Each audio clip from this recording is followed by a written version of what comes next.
If you're an adult amateur horse lover who wonders what it takes to make magic with horses, you're in the right place. I'm Paige Lockton, and this is the Magic of Horsecraft. Join me for conversations with wizards in the world of horsecraft about the ingredients needed to build connection with horses and courage in life. Turns out these things are connected. How do I know? Like most things, I learned the hard way. I lost the magic I once had with horses. In regaining it, I discovered that the elements of connection are learnable. Whether you ride your horses forwards, backwards, or sideways, stick around for stories that show us how we are the same and that anything is possible. Take a chance. Welcome to the first episode of its kind in Season 3, an episode where I invited others to join during the recording and followed with a Q&A session. This episode is with Carmen Theobald.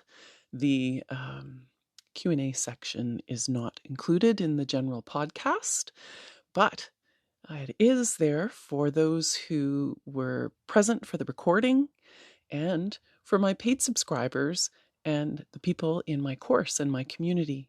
So if you would like to be a part of this, you can join recordings. You'll find invitations at themagicofhorsecraft.com and on all of my socials. You can find out when I'm doing the recordings live, show up on Zoom, ask your questions, and bring another layer to the learning. Without further ado, I will introduce you to today's guest, Carmen Theobald, a good friend, a mentor, co-facilitator. She is a farrier and a maker of magic with horses on a grand scale. Carmen works from her farm with her partner Aquila at Horse Sense North in Magnetawan, Ontario, where she does life coaching and trauma recovery alongside horses and is a really phenomenal human being that you should know. You can find out more about her in other articles I've written on my Substack. And now, let's get right into the podcast. Thanks for joining me. Sure. And I just want to mention too, Paige, I'm so excited for our chat and doing this recording for the podcast. And I am the most excited for the Q&A. So I really hope that you stick around and participate if you want to in that, because I look forward to chatting about whatever questions and direction you want to take this. Mm-hmm. Yeah, I think it'll be really instructive, especially as I'm a bit tangential, and you might steer me back to some things you think could have used some more unpacking.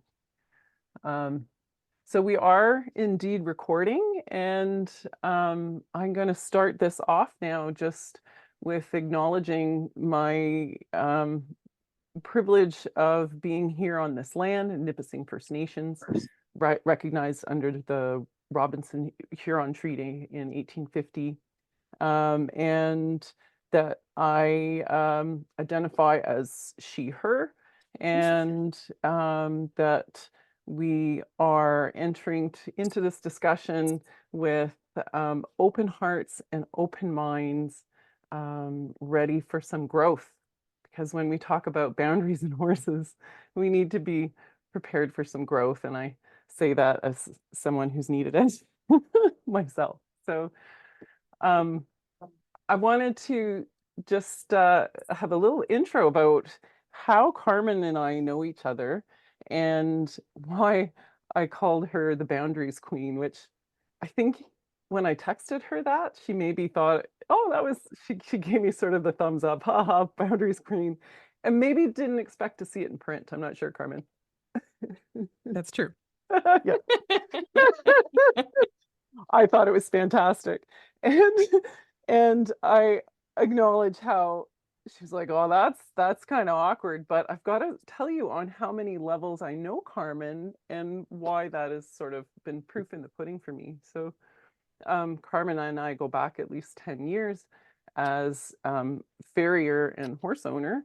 But then I discovered she had done some training with someone I had read about and really admired. And she's fully certified. She is a master Eponaquest facilitator of all the things you can master facilitate with them, and it is a very comprehensive program. So Carmen is, if you don't know her, a life coach. She helps people develop clarity and courage and connection through largely horse-based activities, either online and in metaphors with horses and learning, or in person. And I had then the pleasure of getting to know Carmen on other levels. So I became a student of Carmen's. She became a mentor of mine. And then I worked for her on several different levels. So we facilitate things together. I also work with her husband and her horses on her farm, and we're friends. And when you are interwoven on that many levels over that many years, the best way to keep a really great relationship is to have at least one of you be very strong. Strong is the wrong word, because I want to emphasize something later, that boundaries can be soft. But somebody that has very good boundary setting skills. There's so many levels that Carmen and I are interacting on.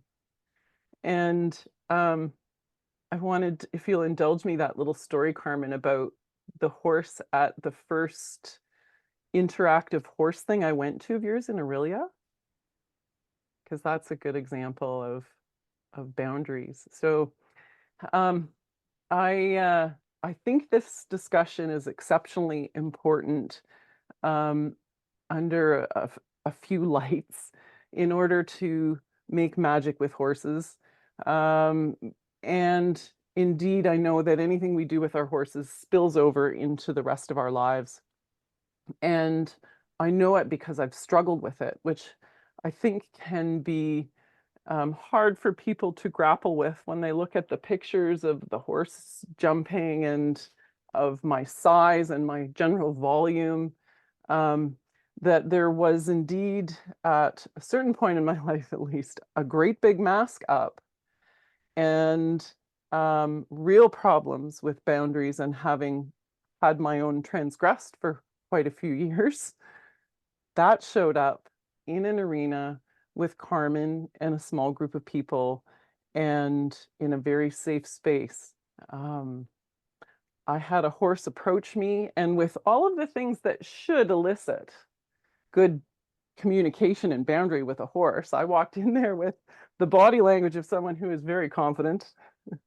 I stood there and looked at that horse, and I was meant to have an interaction that looked like respect with a horse in freedom in an open area. And the horse started to approach me, and I thought I was doing pretty good. And as it came up to me, started to go past me, and I kind of relaxed and cocked my hip to show how relaxed I was. And as it passed me, it did a little bit of a at me, totally disrespecting me and my space. And I was shocked. But as we unpacked it later, that wasn't a horse that had issues being respectful of human boundaries that needed some training or tuning up. That horse was showing everybody something. And what was that showing that was lacking, Carmen? Oh, goodness. Well, that's, I think, really something I'd rather you put in your own words, because it was your experience. Yeah. What was that horse showing you, Paige? Well, I had an inability to comfortably set boundaries and create a respectful relationship with that horse, because in my core, it could feel I didn't feel worthy. I was nervous. I was masking in front of these people, and I wasn't bringing the ingredients that I needed for another being to really give me respect. And that was showing up in all of my relationships. So that was when we first started working and training together in 2019 or earlier. And since then, I have witnessed Carmen use her abilities to set respectful boundaries with me as an employee, and overstepping boundaries. And in every case, I just felt I went from knowing there was a difficult conversation coming and expecting what I knew from my history to, oh, being very relieved that we'd had a respectful conversation, and it brought us closer. So Carmen has taught me, she's used some sayings that stood out, that boundaries are love. She was really recently interviewed in the Work Schiller podcast, Journey On podcast, and he was like, she's just commented on how soft a person she is outwardly, that softness can be used to command respect and create boundaries. And this issue is coming up again now because I'm sitting in the middle of sort of two camps and trying to understand how to mesh them. And that is what people are thinking of as old training techniques that involve pressure and release or negative reinforcement. And there are people very strongly in camps to only use positive reinforcement. And with it, I find the big-hearted people in the camp of saying only use positive reinforcement, and that's sort of treat-based clicker training kind of things. And that this may be a blanket statement, but there are often people who lead with their heart. Maybe their boundaries have been transgressed and their horses become a little bit dangerous to deal with. So I think that done well, this new way of new to horses, new way of training horses in the realm of positive reinforcement and in methods that I know Carmen uses with her horses, done well, is phenomenal.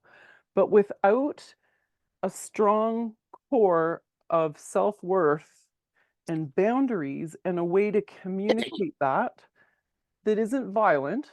So in this group now, if we're looking at horses through a more compassionate lens as a sentient being, and if we want to get away from punishing them and being violent and hitting them, how do we set boundaries? If in my past I've gone, hey, and smacked them, because horses kick horses and we accepted that, and if we stop accepting that and say, is there a better way? Is that ever okay? How do I create this relationship of mutual respect that I'm looking for without using some sort of Stone Age power tools of the old coercion techniques that that I grew up with and indeed used? So that's how we got here. I was having discussions with friends and clients about how to make their horse safer to be around, because it didn't respect my bubble, but I was not going to hit their horse. And we needed to figure this out. So then I said, hey, Carmen. So with that, I will shape a bit of a question to Carmen and hand the reins over with the question of boundaries and how it is you think that boundaries can be love and softness. Is that true? Well, before I jump into that enormous question, I just want to say, first of all, thank you so much for having me back on your podcast. And to those of you who are not listening live, I'm so glad you're tuning in. And to those of you who are here right now, it's such a pleasure to be here with you. And whether you're here with a horse background or not, whether you're interested in the horse perspective or not, I think that this topic of boundaries crosses all species, especially when we're talking humans and horses, at least from my lens. So I think that everything that I'm going to be sharing and learning from you as well, and kind of going back and forth in this conversation is always applicable to no matter what background we're talking about, because it all kind of comes from the same core principles. And to me, that's all about relationship with ourselves and relationship with others. And I'm going to come back to your question, or maybe even ask you to ask it again in a moment. But I think that the main thing is, how are we showing up in relationship with ourselves? And that's going to have complete influence on how we're able to show up in relationship with others, especially when it comes to the topic of boundaries. And so, can boundaries be love? Are they an expression of love? I believe they are when done well. And even when they're not done well, maybe we still have the intention of love, but we're really struggling. They can also not be. They can be something else entirely, and I think that I'm not going to try to define boundaries completely in this, because it can be such a massive topic. And we all need to feel respected and heard and seen and supported and safe. Really comes down to safety. So can we allow boundaries to help us create the safety we need so that we can actually show up more fully, more wholeheartedly, have the ability to connect with that sense of safety? And that goes both directions, whether we're talking about horses or humans. So are we able to also respect the boundaries of those who we're interacting with? Because if it's a one-way street and I'm the only one who's clearly communicating, even if it's with tremendous skill, the boundaries that I have, but I have deaf ears when it comes to the boundaries of others, human or horse or cat or dog or whoever that might be, then of course my boundaries are not going to be listened to in the same way. Maybe they will be at first, but it won't stay that way. So I don't think this is a conversation that we can have it just in a silo of like, this is how you set a boundary. A plus B equals C. Because it's really a conversation about relationships and how are we showing up with a lot of awareness of ourselves and others, and being fluid with what the moment requires of us. So, for example, with horses, I'm going to have a very different style of boundary for the horse that is walking softly over to say hello, but maybe I don't want them kind of nuzzling so much that they're pulling on my zipper, but with kindness and just some sweetness. I'm going to set a very different kind of boundary with them versus the horse that's coming charging over at me. And I'm going to set a very different kind of boundary that with the horse that's coming charging over at me with intent to harm versus a test to see what I'm made of, because they're really just looking for safety. And I think both situations, that's still the case, or all situations. There's always that sense of safety that beings are looking for. And unfortunately, some of those tests can come through with some dangerous parameters. But nonetheless, there are different feelings in really finite nuances that are going to shift how we're able to show up in the moment, horses and humans, with both strength and kindness, with power and gentleness.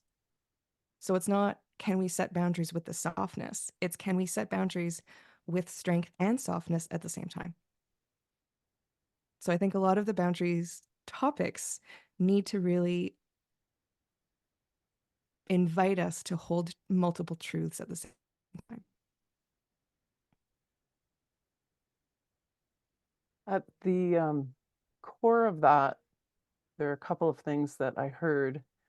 And one was the showing of the other being that we are entering a relationship with, not just a boundary, but that each one is seen and heard. And that's interesting to me because we don't often show how a horse's boundary has been seen or heard. And I wonder if you can talk a little bit about how, on approach to a horse, we might show them that we hear them if they show us some body language, as opposed to just doing our usual grab the bridle, grab the halter, tack them up, and rushing through. Yeah. So again, humans and horses, so much of relationship building and the foundation of the relationship is built on the smallest of moments. And I think we often look to these big examples and go, well, this happened. It's like, yeah, but what about the million other things that happened first? What about the moment that you drove onto the farm, if we're going to stick with horses for a second, the way that your car pulled in? Were you kind of pissed off and driving with a little bit of an edge because your horse is going to tell that? Did you park in a frantic, stressed way because you're short on time? Or did you drive in with a sense of groundedness and calm and being mindful? And how did you get out of the car? And it's not about a judgment of us. It's how are we actually feeling? And if we notice that we are in that stress state, that we were going to be driving a little bit more erratically, or if we're getting out of the car and kind of slamming the door, or feeling like we're rushing everywhere, it's not a judgment, but it's really important to notice what's going on and then do something about it. So do we need to take some quiet breaths in the car before we actually get out? Can we practice some regulation tools to help our bodies calm down and get to a sense of deeper calm and safety before actually even going to the paddock at all? Because by the time, especially if the horse can see us, but I would even argue before they can even see us, because it's amazing. We're learning more and more all the time about how much they're sensing that's beyond the five senses that we're quite aware of. But if we're going to keep it really tangible, right? Like if they're just seeing us walking toward them, can we walk in a way that we're joyful to see them? We don't have to be perfect, right? But can we approach in a way where we're authentically feeling some sense of gratitude, appreciation, joy, happiness that we get to be with them right now? And whether we're doing that in our horse relationships or human relationships, are we showing up with this sense of like, I actually get to spend some time with you right now, even if it's to have a difficult conversation? It's like, okay, we get to have a difficult conversation. We get to show up in this moment together and do our best to communicate and to understand each other and to have a more connected relationship. Mm. So as I'm approaching the horse, getting their halter, going to do whatever, can I have that attitude about whatever that horse time might mean? Whether it's a horse that I'm really struggling with, whether it's a horse that's usually easy and fine, I don't want to take that for granted, right? Really showing up fully in the moment as much as possible and catching myself when I'm not in those moments, not with this like punishing noticing, but just this noticing of like, oh, okay, good to know.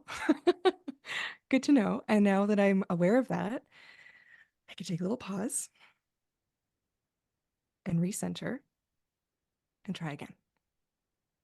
So, what does that look like with horses who are trying to set a boundary with us? The horse that doesn't want to be caught, that's a really important boundary. Not to say they should just never have human contact again, but are we chasing them around or are we inviting them to join us?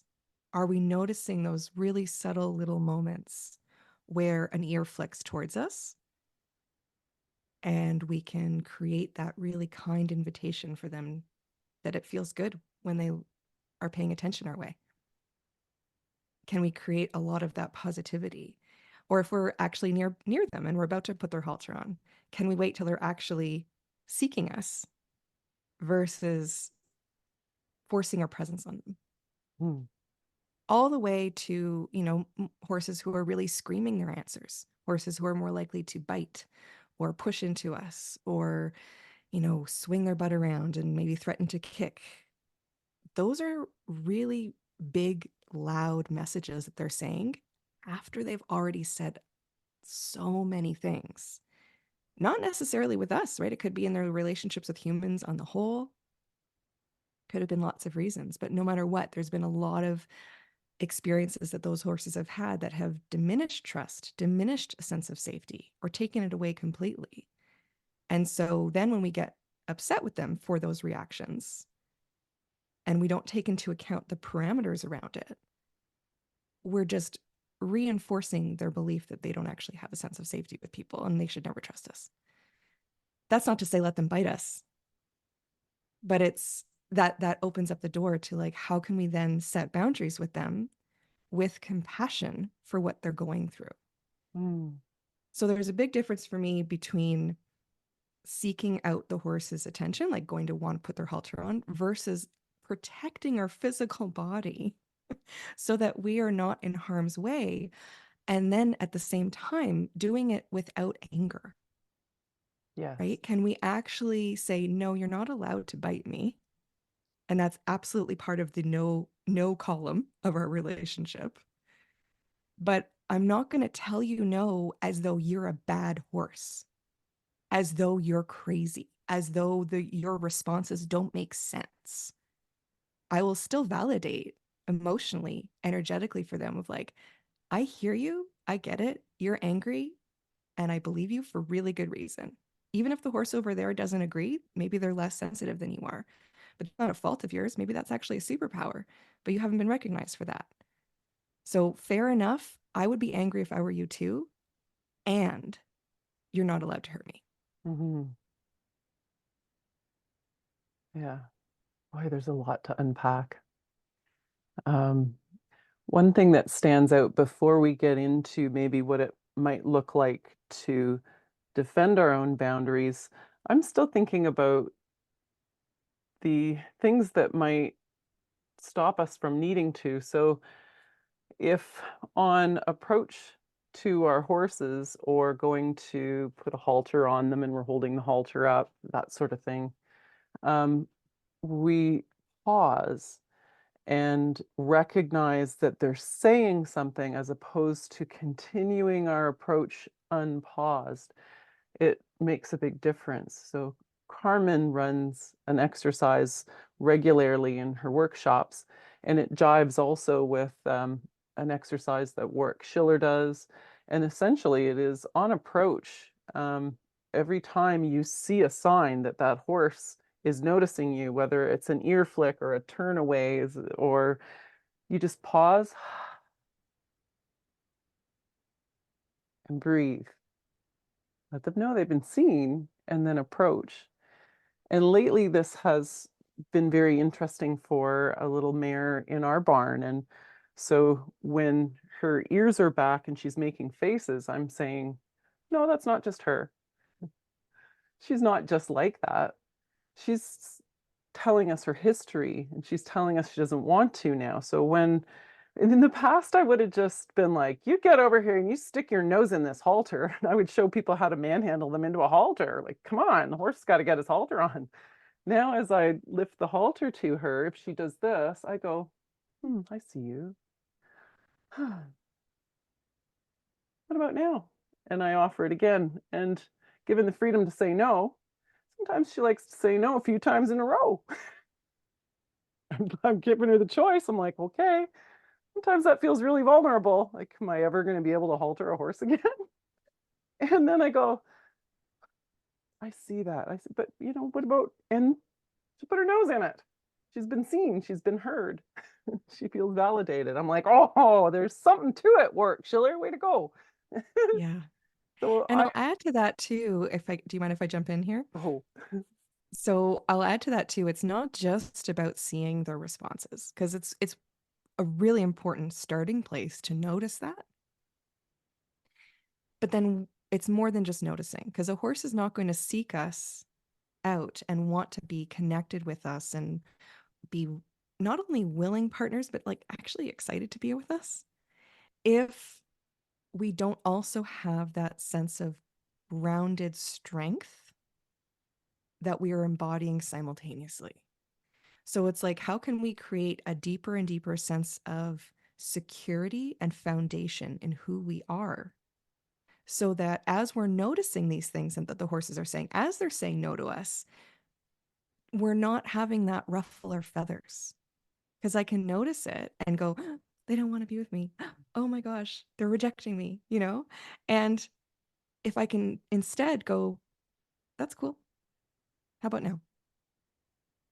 and not with the pressure either of like, that's cool, but how about now?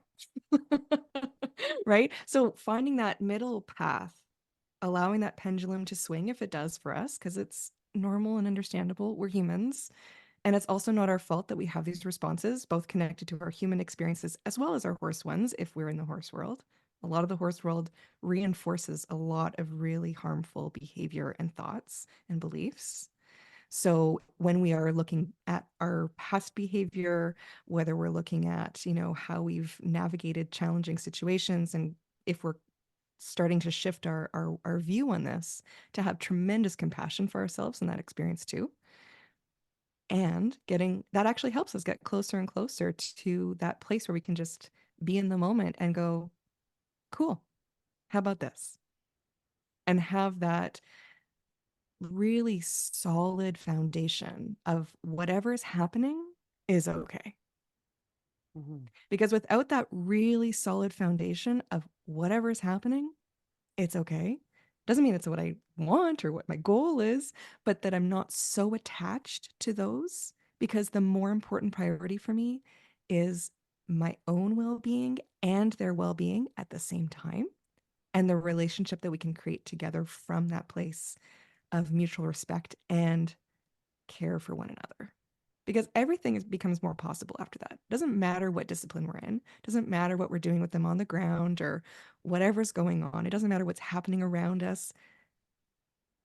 Just to give an example of this, we ran a program last year for first responders and public safety personnel and military. And one of our horses, his name is Flurry. He is such a superstar with clients. When he first arrived here, though, at the farm, I guess it would be like 8 years ago now, he had a lot of spookiness in him, meaning for the non-horse people, he would easily startle or get worried about things in the environment.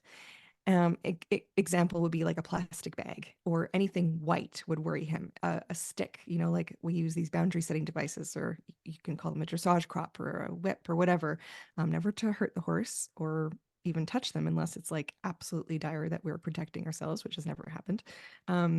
But we just use it as kind of like a communication tool. And just the sight of that would make him feel really stressed and tense up, and sometimes have even bigger responses. Noises that would come out of nowhere, little scratchy noises, those kinds of things really would send his nervous system, his body, into the state of protection. And he would have all kinds of follow-up behavior, whether it was taking a little bit of a leap or running away or whatever that might be. At this program that we ran last summer, it was such a testament of how far he's come. And it's all because of the day-to-day tiny interaction moments with him. It's not because of one thing we did with training. It's the relationship building and helping him feel safe in who he is and how he's able to express himself, and safe in knowing that how we're showing up for him is consistent and also kind, which includes boundaries. Boundaries are part of the kind parameter.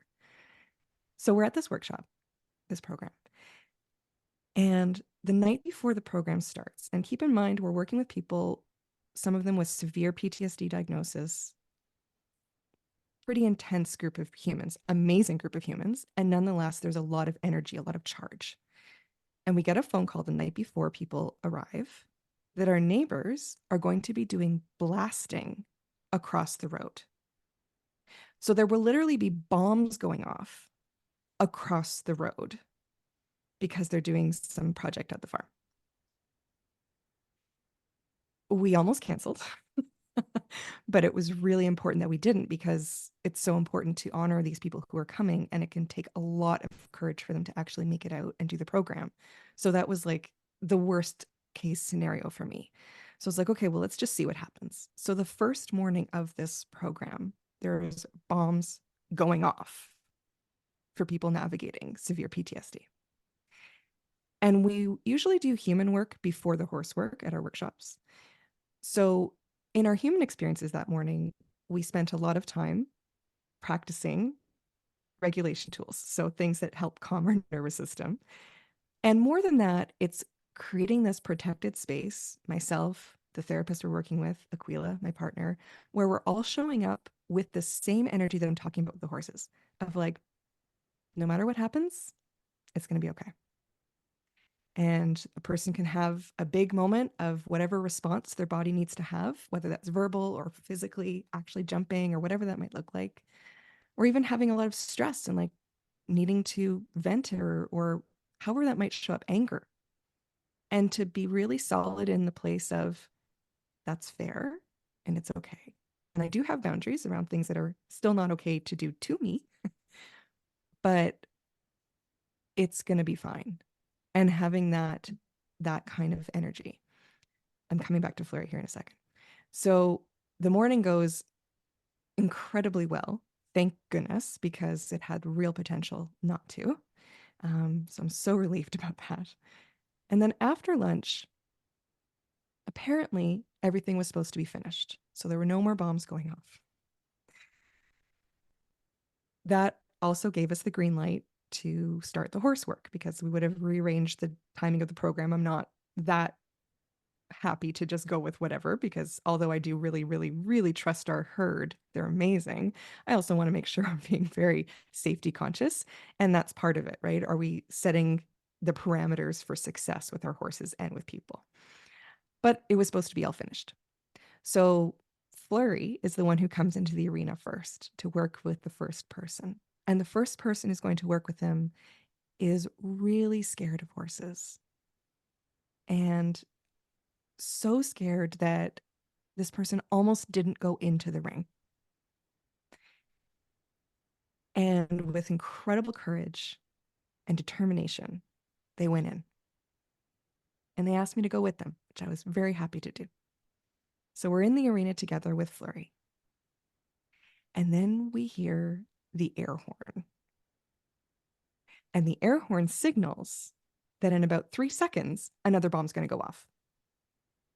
So now I have 3 seconds to mitigate a situation where there's a person who's petrified of horses, with the horse who, of all our herd members, has the most likelihood of being spooky, of being startled, and making sure that everyone is safe and hoping for the best. Because of all the years of foundation building of trust and security with Flurry, that bomb went off and he did not move an inch. Yay. He stood there totally in his role of being a support horse for that person. And it went off 3 more times. And he was steady Eddie. And as soon as the person left the ring and we traded places with Aquila, and my partner, he's like the horse support person during our programs, so that the horses really have someone there to look out for them while I'm more looking out for the people and the horses simultaneously. And when Aquila went in, Flurry knew, because they're so incredibly smart, that Aquila was safe to let out the stress. So there was not anything happening. There was no explosion happening. But Flurry needed to release the stress, just like we need to. And so he ran around and let out a few bucks, but all in a very safe distance, nothing dangerous toward Aquila. And he knew that Aquila could handle it. And Aquila could just be like, okay, cool. Yeah, let it out, buddy. Good. That's a healthy coping mechanism. And how fantastic to also show our participants in this program what healthy coping mechanisms can look like. And then he would shake it off and come back over, and he would get really calm and centered again. And then he would look at the next person and be like, okay, ready. And the next person would go in, and then more bombs went off, and he was steady Eddie again. And then when the person left the ring, then he let out all his jitters. But that's what can happen when we have that sense of security in who we are, in our being, and we're able to share that with others. We can create this contagiousness of whatever's going on, it's okay. Including noticing that we have a buildup of stress, like, okay, I can handle it. I'm kind of holding the vulnerability muscle, if you will, the weight, rather. It's like holding a weight of vulnerability. It's like, okay, this is hard, but I've got this. And then when we're in a safe moment, we can be like, okay, got to drop it and release and shake it out, take a pause, and now I can pick it back up again. So I think that's the same thing for everything that we're talking about, whether it's boundary setting with humans, horses, or how we're just basically able to create connected, safe relationship, period. It's all the same stuff. Mm-hmm. Yeah. Interesting. Again, I'm hearing you say how important it is to arrive in this grounded place. And then I was thinking back to when the horse circled around me and gave me a little nip. And I know now with um, the education we've had around nervous system regulation and heart math stuff, that my nervous system would have been completely ungrounded and, I was breathing into my chest, that I wasn't grounded at all, although I was pretending to be. So yeah, showing up grounded and mindfully present is so important to the horses, and it's something that sometimes gets sacrificed when we've got to-do lists in the back of our head, or we're in a hurry, or we've got some more unpacking to do. And I would suggest that if you are someone that you carry a lot of stress and have difficulties being present, that it is overcomable. And we can talk at the end a little bit about some things that might address that. The other thing that I thought would be really important to dive into tonight, Carmen, was your formula for effective boundary setting and how that works on approach, or if you're being approached or the approacher. Is that something you could walk us through now? Yeah, for sure. So this is not my formula, but it is one that I use frequently, and it is developed by Linda Kohanov, who is my mentor and colleague. She has a Pony Quest Worldwide, where they do a lot of different kinds of horse work similar to what we do. Zona with her over the course of multiple years to do this. So, although I said it's not an A plus B equals C situation, and it's not, there is a framework that can kind of help guide us a little bit to have a bit more clarity and access to boundary setting. And so I really appreciate this from Linda, and it's 3 steps. So the 3 steps are commitment, crescendo, and immediate positive feedback. So I'll kind of break those down a little bit. So the first one is commitment. So if we're wishy-washy in ourselves, we're not really sure if we should set the boundary, if we can set the boundary, if we can handle what happens when we set the boundary, if we are worthy of the boundary. If we're not grounded in knowing that all of those are going to be okay and that we are worthy of that boundary and it's actually really important, and being just solidly grounded in now is my moment to set a healthy boundary. If I can stand committed in that decision, everything else becomes so much more possible. But if I'm a little bit off on that, it's going to make it harder. Not impossible. We don't have to be perfect to do this, but it's just going to make it easier and easier the more committed we can become. The second is crescendo. So I'll use a horse analogy or example here. If I have a horse coming toward me, again, maybe just walking, but maybe this is a horse I don't know. And although I really do want to meet and interact with this horse, I also want to establish that like I do have a little bit of a personal bubble space, and I want to meet them out here and not wait till their nose is right in my face, unless I really sense in the moment that that's the right thing. But a lot of the time, I do want to say hello kind of by shaking their hand or offering them a little sniff versus letting them kind of walk right into my body. And so I'm going to start to set a boundary with them from a distance. I don't want to wait till they're right here because it's kind of too late. And I think that's where a lot of us get tripped up with boundaries, humans and horses. We wait till it's so escalated or till it's kind of right on top of us and we can hardly breathe, metaphorically or physically. And that's when we start to engage in the boundary setting. And it's not that it's too late to start, because it's never too late to start. We should do it no matter what.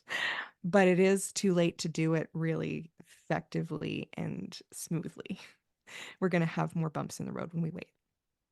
So it's a lot more it's a lot easier, I should say, when we have that space to have that communication. Because from a distance, I can say, I can already start to communicate with my breath, visualizing, kind of being clear in my mind's eye and in my energy field of like, this is kind of where my stop point is. And I'm going to ask them with a crescendo. And what that means is kind of going from soft to loud, like we're turning up the volume dial on a stereo, but not auditory.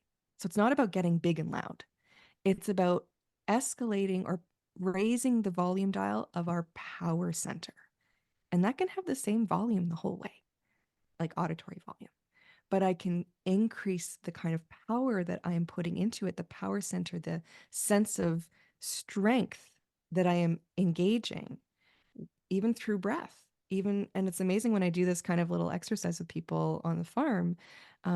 People can really sense it when I do it in two different ways, where it's like I'll just set my boundary and go, okay, stop, versus stop. And even on a screen, maybe there was a sense, a little bit of the difference, right? Because we're really embodying more of that grounded courage, more of that grounded confidence, if you will, to be able to step into our power in that moment and actually ask for what we want and insist on it happening. And that can be a very slow and steady. It might have to just be a dial at volume 1 because the horse is super aware and tuned in and they're like, cool, I'll just wait here. And you're like, amazing. So thank you so much for hearing me and good to meet you. And other horses, they're like, I heard you, but I don't really believe you. And others, there might be saying, I heard you and I believe you, but I need to test you because actually my need for safety requires me to see if you're listening to me and able to dial it up. So it might be 1, 2, 3, 4, whatever it might be, but I'm not jumping 1 to 10. And I think that's really important to note, right? I'm not going, here's my boundary. Why aren't you listening to my boundary? Right? There's a steady increase of ask that makes sense to the moment. So a horse that's walking toward me softly and calmly, that steady increase of ask is going to be kind of at the same steady, calm pace. If I have a horse that's charging me, that increase of ask is going to be a quick dial up to make sure that the distance that's being traveled by that horse, I still have time to respond.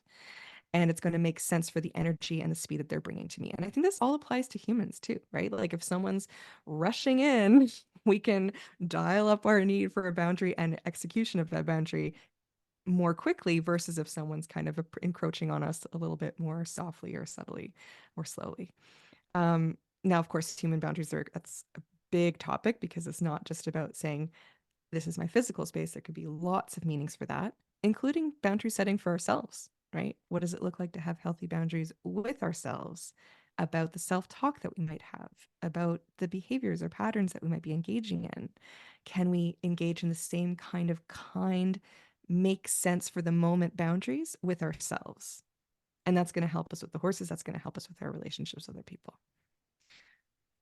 So step 3, when we actually get the response that we're looking for, not when the horse is still just kind of walking along and ignoring us and we're like, okay, that's good enough and I'll give you the positive feedback, but actually increasing the ask so that they actually do what we're asking. And immediately, as soon as they start to give us a little bit of that response of like, oh, is this what you're asking?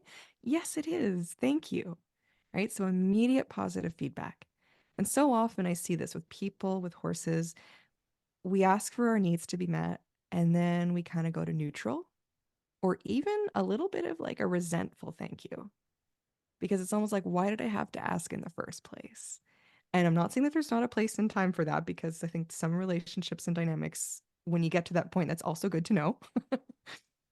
But when we're building the relationship foundation, getting to know each other, and especially with horses or kids or with ourselves, to really have such compassion and kindness of like, no, this is understandable that we might have struggled in this, and that's okay that I had to dial it up maybe beyond my comfort level, but I can right away go to that place of appreciation for you listening to me and doing what I ask. So making it really inviting for them to keep doing what I'm asking. and making this relationship feel really good when respect is part of the conversation. So I think there's lots of ways to play with that, integrate it, and it can look a million, billion, gazillion ways. But that core framework, I really see that being a pretty consistent thing. And many of us, especially in our human relationship with horses too, we will do a lot of that, what we call the 2-2-2-10 phenomenon. So we're kind of asking a 1, asking at level 2, and then we get into the zone that we're pretty uncomfortable in. It's uncomfortable to step into our power. It's vulnerable. It's uncomfortable to kind of be really honest and forthcoming of like, actually, that's not okay. And this is what I need. And I'm asking you a little bit louder now, not necessarily auditory, but it could be, right? Because I do have needs that need to be met. That can be hard. And so instead of swimming in those vulnerable waters, a lot of us, myself included in the past, and occasionally still today when I'm really not in a good place, we'll have that 2-2-2 because we're kind of stuck at that level of asking that's sort of comfortable. But inside, I'm going, what the hell? Why is this not working? Why do I have to keep asking? But for the other person or horse or whoever it might be, it's like a breeze. It's like, well, obviously that doesn't mean anything because it's the same thing over and over and over again. And there's no change. So I'll just keep doing what I'm doing. And then we're getting more and more frustrated, boiling up more and more inside. And then 10. And that lashing out of 10 just destroys the relationship trust. Not that it can't be rebuilt, but it takes time. And it's understandable that our horses or people struggle with us after that, after those lash outs, because it's like, well, where did that even come from? Or like, that wasn't deserved, or that wasn't appropriate for what was happening. And there's just a huge communication breakdown. So again, if that's our responses, if we're kind of looking at ourselves and going, oh, geez, I do that, or I've done that, or whatever it might be, I hope that there can still be tremendous compassion because it's also not our fault. We don't have a lot of this well role modeled. It's hard to develop these skills in a society that is pretty broken when it comes to this stuff. We have a lot of examples of it done badly, not well. So it takes determination to actually choose to learn a different way. And that's part of what made me so excited to connect with you and chat about this, because I love how boundaries can change that and working with ourselves and with others to really strengthen that muscle, so to speak. I just want to mention too, and this is kind of connected to what we were chatting about earlier of like, well, how do I actually have the horse want to put their head in a halter or do whatever it is that we're talking about? And how I was saying it's not just about the awareness, it's also what are we doing with it? How we can show up in that place of like that grounded confidence of that's cool. How about this? That includes our ability to set boundaries. If we don't have good boundaries with the people or horses, not just for the sake of having a boundary, it's not to just practice of willy-nilly and that's going to make it better. But when we actually have a need in our body, that our body is saying no, that there's something inside of us that's going, this is not okay. This doesn't feel safe. This doesn't feel right. When we override that, and I think this is very connected to the experience that you were sharing, and I'm so grateful that you did talk about that. When we suppress that, when we mask that inside and outside, we are creating a sense of instability and lack of safety with the other being. So, for example, the horses, they're actually picking up from us that we're not matching, we're not congruent. Our inside is not matching our outside. They're picking up that our blood pressure is a little elevated, our breathing's changed, right? Our energy's kind of moved up into the upper quadrant of our body. And they're going, that doesn't feel as safe to me. What are you hiding? What's your intention? Versus if we just showed up and going, I don't know what I'm doing, but I'm figuring it out. And thanks for your patience. Like they have a totally different response to us, as do healthy people. I'm putting that little caveat in because I know that with some people there can be a maliciousness involved sometimes, and I don't want to underestimate that. But when we have safe relationships and we show up that way, people actually go, oh, great, I feel safer with you because we're just showing up authentically as who we are. And the horses just want that too, because they're always showing up authentically as who they are, whether we're listening to them or not. So when we have that need of setting a boundary, when our body is coming through and going, something doesn't feel right, I actually do need a little bit more breathing room, physically, metaphorically, whatever that might mean. And we do follow through and set the boundary.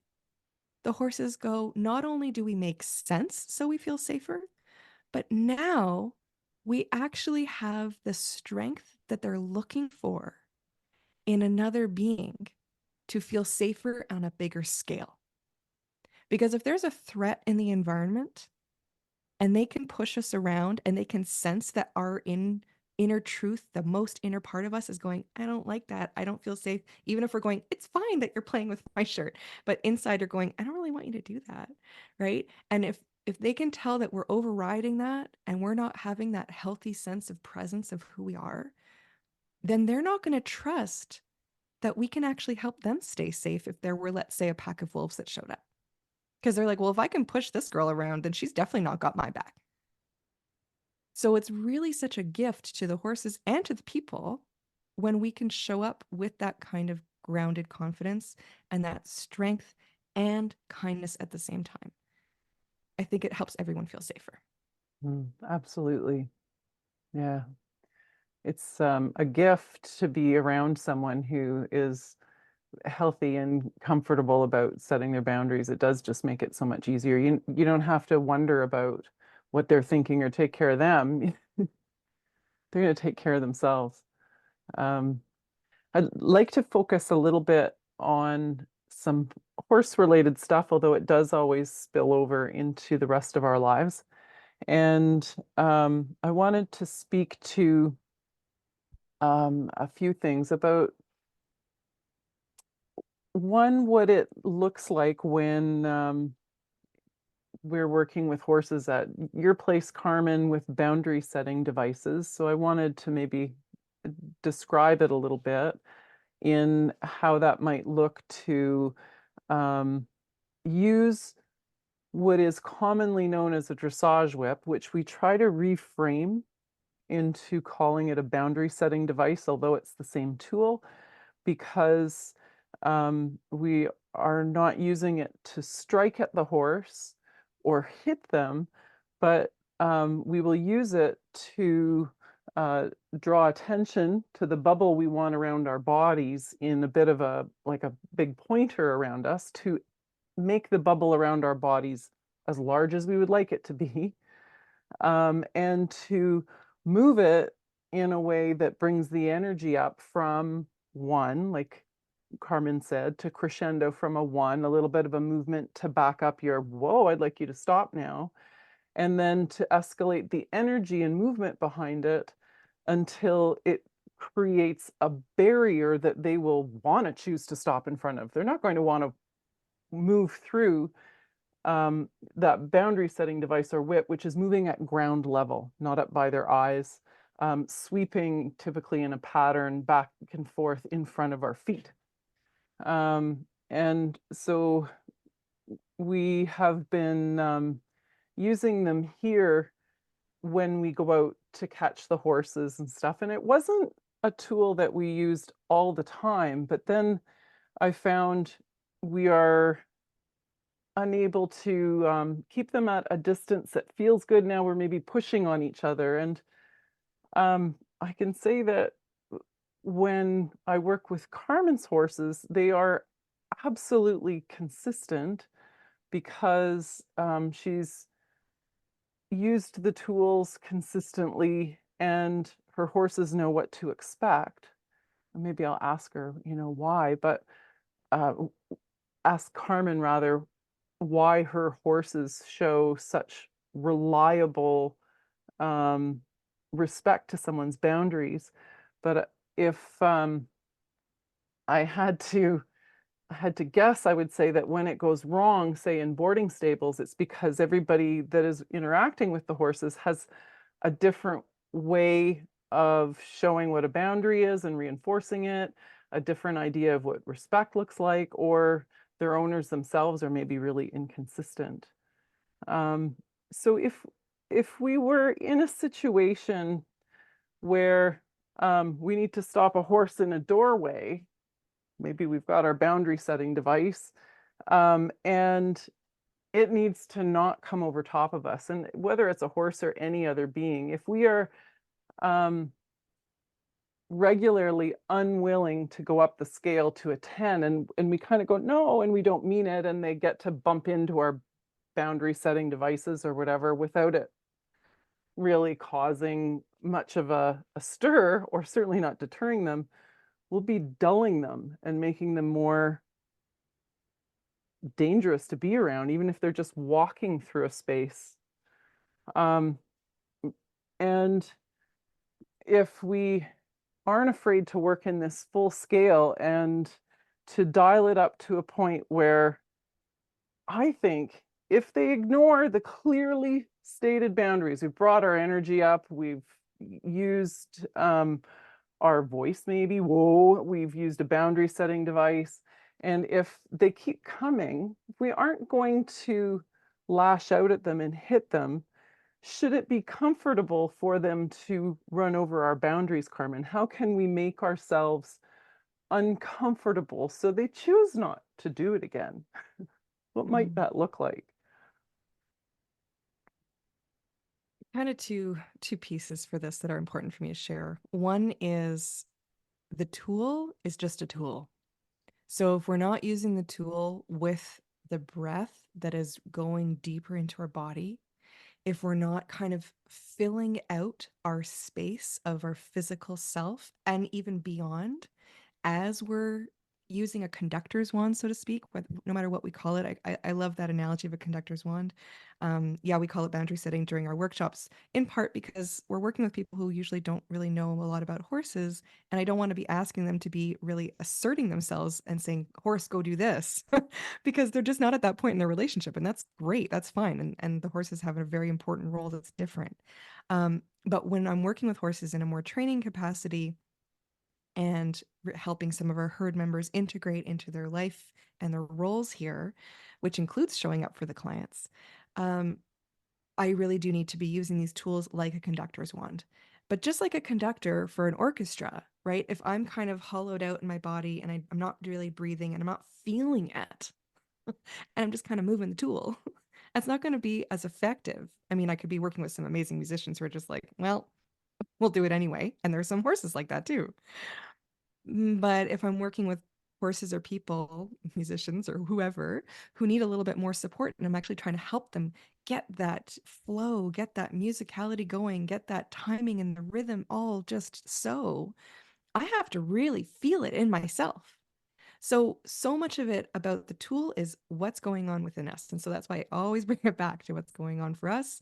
And that's part of why they're such incredible teachers for us to do our own personal work, because they just highlight our areas of struggle, but with kindness. They're not judging us for it, but it's also very revealing of like, oh, okay, there's a learning part for me. Oh, okay, there is a roadblock for me that I have to do some more development with, and just working through the challenges there. So I always want to say that first, because I think this is so much more important than anything that comes after, because the rest is just mechanics. But without the kind of felt embodiment, it's not going to work. So that's number one. Number two is, and I can't remember exactly the framing of your question, but is it okay for them to walk over us? No, never. Just like it's not okay for anyone else to, right? We deserve to feel respected and be respected. And not because of this like dominance hierarchy thing, but just because we're a sentient being, we're alive, and we deserve to have the respect of that, just like they do. And so, in the way that we set our boundaries with them, if they're coming rushing toward the door, for example, we have a similar barn setup. We have a big sliding door. The herd can all access it right there. We have a very orderly and calm entry. Sometimes evenings are a little bit more excitable, but it's never dangerous. And I'll touch wood here, because they have that consistent interaction all the time where I have rights to my physical space to feel safe just as they do. And so if they're coming rushing over and I'm a little concerned, I'll just set my boundary further out. So I think a lot of the challenges that we wait till they're too close to actually have the effectiveness of boundary setting without getting into any kind of harm or violence. So if we set our boundaries further out, we are claiming space that's saying this space is the no-go zone because we want to come down and come into this quieter, calmer space as you're entering this barn area. And so I'm going to help you do that by saying, here's a boundary to not keep running. And then when you've had a little breath, then I will invite you to walk and then you can come over. And I can get really big if I have to. Not that I have to very much anymore, because again, the consistency allows us to stay at a really soft place. But for a new horse, for example, or one of our horses, Atticus, he's fiery, he's very stallion like, he's got an incredible sense of humor that not everybody finds funny, but he is hilarious. But he's also so powerful. And so he really needs me to go, okay, sometimes I have to go, nope, that's not happening right now. And you definitely need to have your big explosive moments, but over there. So that's cool. Do you, but over there, because my safety is also important. So I'm not telling you that you're wrong. I'm not telling you that you shouldn't have all the feelings and energy that you do. Great. But you're going to learn how to have it in a safe way for our relationship. And he appreciates that because I'm not controlling him. I'm just controlling my space and saying, this is what I need when you're close to me. So go do you. Cool. And when you're ready to change gears, come on in.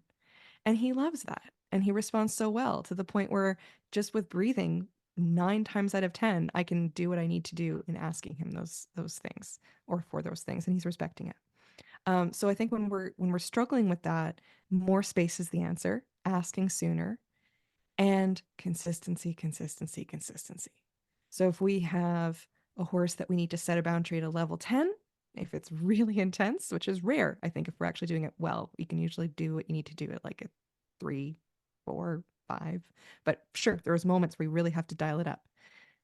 Well, if you're consistent with that and having true immediate positive feedback where you're actually inviting them to come down to a calm space, because it's not like, okay, thanks for doing that. That's great, right? Because now I'm all revved up and I've set the boundary and I'm really worked up. Okay, well, that's not actually helping them come down. And the whole point is to have this sense of calm and safety in our relationship together, where it's easy and we love each other because we just get to be who we are together, but in a safe, respectful way.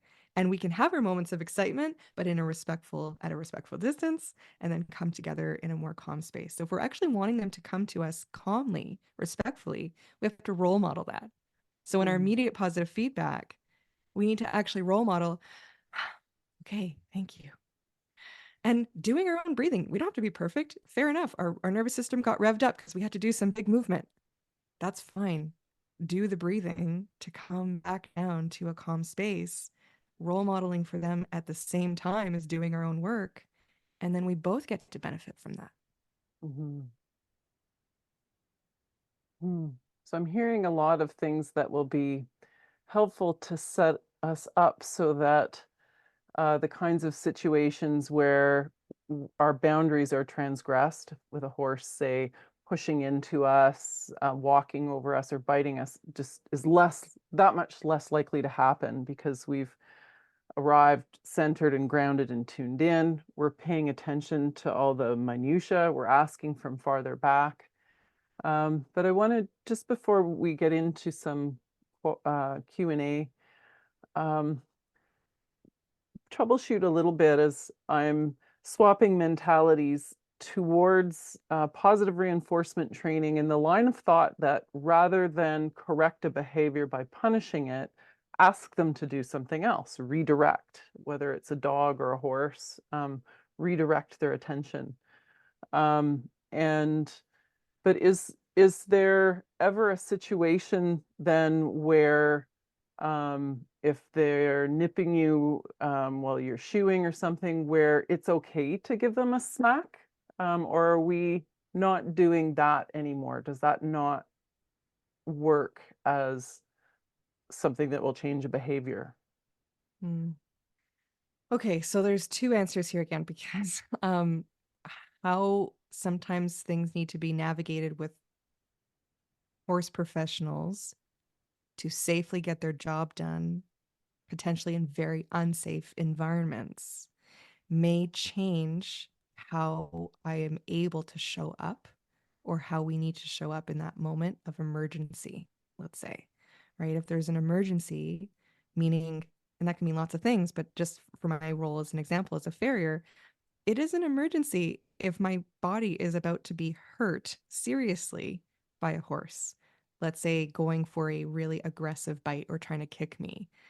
I don't have all the lead up and training time that I get to put into herd members here or horses that people have asked me to help them with, right? Training is different than in the moment with a really important thing happening.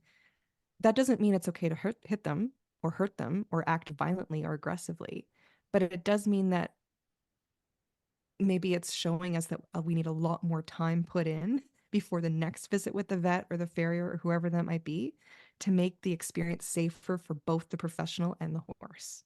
So I really want to put that caveat in here because as I'm working on a horse, if I don't have anyone around and I'm working on the horse alone and I have a horse who's attempting to bite me and my only way of protecting myself is to put my arm up so that I don't get bit on the back, I will do what I have to do to protect my body.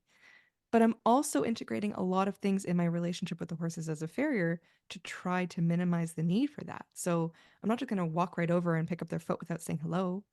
I'm going to still be noticing what their needs are. It's just like, someone going in as a doctor or a nurse and working on a patient, if they can actually take a moment to pause and introduce themselves and ask for consent before approaching and touching the person's body, that interaction is going to go way better than if they just walk over as if it's just a corpse on the table and start working on them. They're not just a body with a foot for me as a farrier. They are a whole being. So can I still interact with them as a whole being and have a relationship?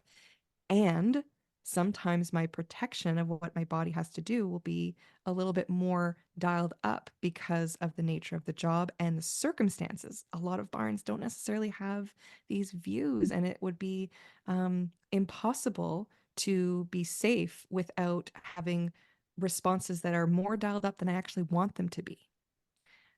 And it's amazing what happens when there's long-term relationships with these horses, because when I can have strong boundaries, I'm still doing the same things. I'm still having the 3 steps of being committed, crescendoing, and immediate positive feedback. So I might tell them, I'm not going to necessarily go and whack them in the face. I hope not. But I can tell them no very strongly.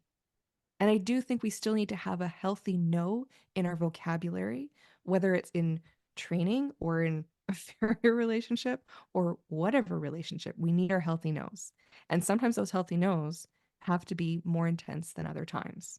So if I have a horse that was about to kick me, let's say, doing their feet, which is a relatively common-ish occurrence if I'm working with horses that are really stressed or scared or whatever. And again, that the response is going to be different if the horse is kind of more aggressively trying to get me, or if they were scared about something and they kicked out and I happened to be in the way. Very different responses for me. I really have to know what's happening in the environment as well as being tuned into that particular being. But let's say the horse is actually trying to nail me.